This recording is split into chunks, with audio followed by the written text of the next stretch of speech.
The United States assassinated Iranian top military general and one of the most feared men in the Middle East, General Qasem Soleimani. Let's look at how he was assassinated with some of the best military equipment in the world and one of the best drones that is out there right now.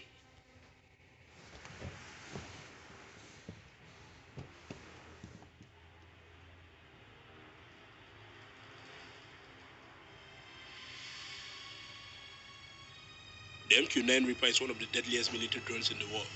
It is an expensive piece of military hardware at $64 million. The MQ-9 is an unmanned aerial vehicle that came into service in 2007, retiring the previously used MQ-1 Predator A. It is currently operated by Australia, France, Belgium, America, the United Kingdom, India, and a few other powerful nations. The Reaper is a remotely piloted weapons platform capable of instant action and engagement. It is equipped with some of the best military tech out there. The baseline system carries the multi-spectral targeting system, which has a robust suite of visual sensors for targeting. The MTSB integrates an infrared sensor, color monochrome daylight TV camera, an image intensified TV camera, laser designator, and laser illuminator. The Reaper is also equipped with GBU-38 Joint Direct Attack munitions and a maximum of 4 air-to-ground Hellfire 114 missiles, each with a 9 kg payload warhead. The Hellfire was specifically designed to be highly accurate, produce low collateral damage, and be extremely effective as an anti-personnel and anti-armor weapons. The Hellfire missile does not explode at impact. Rather, it is equipped with ninja swords which will pop out on impact and slice, shred, and possibly grind its targets. These weapons, when combined with the MQ-9's maximum range and altitude, spells disaster for the target, such as that time in 2017 when the deputy leader of Al-Qaeda, Abu Qais al-Mazri, was taken out in Syria. What makes the Reaper unique is its operational capabilities. It can fly as high as 50,000 feet, which is higher than a regular jet. It can fly up to 15 kilometers in the air while carrying 1,701 kilograms of missiles and bombs. The MQ-9 drone can go as fast as 482 kilometers per hour, but it has a cruising speed of 370 kilometers. While that may be slower than some other drones in the market like the Northrop Grumman RQ-4 Global Hawk that can hit 629 kilometers per hour, it's one of the compromises made in exchange for stealth, which is the creepiest thing about the Reaper. This drone flies in absolute silence. The Reaper can be flying very close to your head and you will never know except you see it. During the 2019 Aviation Air Show, the MQ-9 Reaper drone was out of place among the other ear-splitting aircraft. It flew silently by a single demo, reportedly sending shivers down viewers' spines, as its Honeywell TPE 31110 turboprop engine barely made a beep. The best characteristics of the MQ Reaper, like all other drones, is that it doesn't need a human pilot. This means if there's a chance that the mission could go wrong, no human lives will be put at risk. In fact, operators can be as far as 1,850 kilometers from the drone and still perform maneuvers. The Reaper drone has only one objective whenever it hits the sky. That is to find, fix, and finish its targets.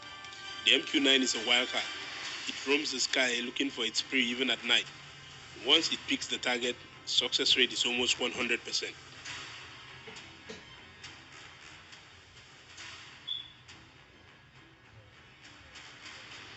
Qasem Soleimani was an Iranian military general who led a special guerrilla unit known as the Quds forces. He was one of the most powerful and feared military leaders in the whole of the Middle East and Iran specifically. Due to his position, he had many enemies around the world, and specifically in the West. Soleimani had survived several assassination attempts by Western, Israeli, and Arab agencies over the past 2 decades. Previous US presidents before Donald Trump had tried to assassinate him, but they feared the consequences would be too big, so some tried to do it covertly. Last year, Tehran said it failed an assassination attempt by Israeli and Arab spies who tried to buy property next to a mosque built by Soleimani's father in the city of Kerman, so they could dig a tunnel and plant explosives to blow him up during a religious ceremony. For years, the US military kept close tabs on the Iranian general every day, who he met, what he planned, the mayhem he plotted. Soleimani had overseen a network of paramilitaries, militias, and terrorist groups across the Middle East and beyond that furthered Iranian interests by often undermining those of the United States and its allies. After the US had accused him and his allies of attacking the US embassy in Iraq and killing an American civilian contractor, the Americans have had enough. It was time to take out Qasem Soleimani and damn the consequences.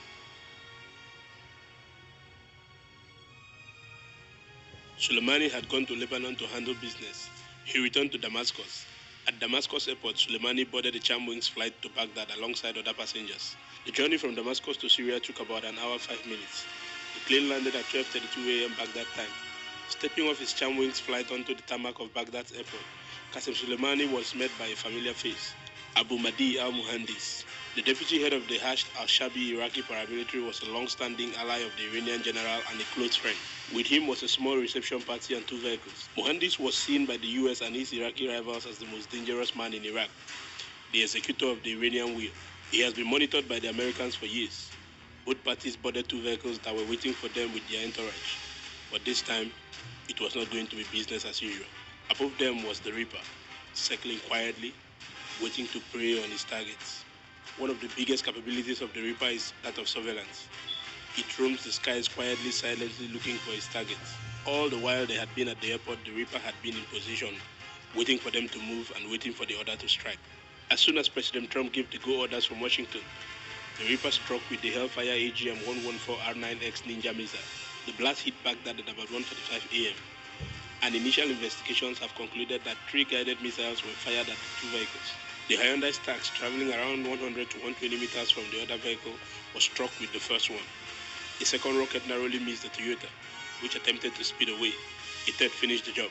The missiles which hit near the air cargo terminal reported Reuters killed Soleimani, Jamal Jafar Ibrahim, Abu Mahdi al-Muhandis, Soleimani's son-in-law, and the son-in-law of the late Hezbollah commander Imad Mughniya, who was assassinated by the CIA and Mossad in 2008. The Iraqi authorities needed several hours to identify the victims, some of whom had been completely touched. Soleimani, however, was easy to spot thanks to a large and distinctive ring he wore on his left hand, embedded with a stark red stone, security officials told. The annihilation of Qasem Soleimani has sparked protests around the region, and Iran has vowed to avenge his death.